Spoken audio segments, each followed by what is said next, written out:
Clause 9 and the process that led to its being added to the bill in the other place has many of the hallmarks of emergency legislation. Adam Wagner's book, Emergency State, which details flaws of the emergency COVID laws, provides salutary warnings about proceeding too hastily. He makes the point that, quote, "The brute force of emergency lawmaking does damage and we need to avoid making the same mistakes again," unquote. Emergency states are, he says, ignorant. Decision makers have to rely on limited and potentially unreliable information. Little scrutiny can lead to ignorant decision-making and corruption. It results in many hidden injustices which may never come to light, or at least not until much later.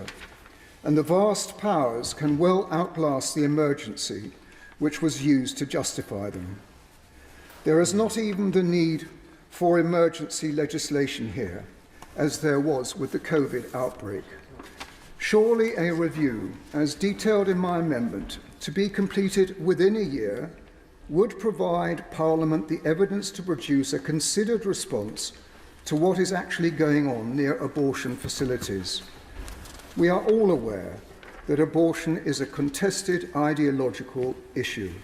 The two opposing sides hold different views which are legally allowed to be held and expressed.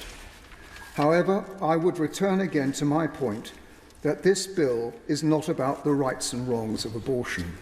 It is the public order bill, and as such is how Clause 9 should be viewed. Is there sufficient public disorder to warrant such an incursion into a citizen's civil liberties? The answer is, we don't know. Therefore, we need a review. My Lords, I commend my amendment for your consideration and beg to move.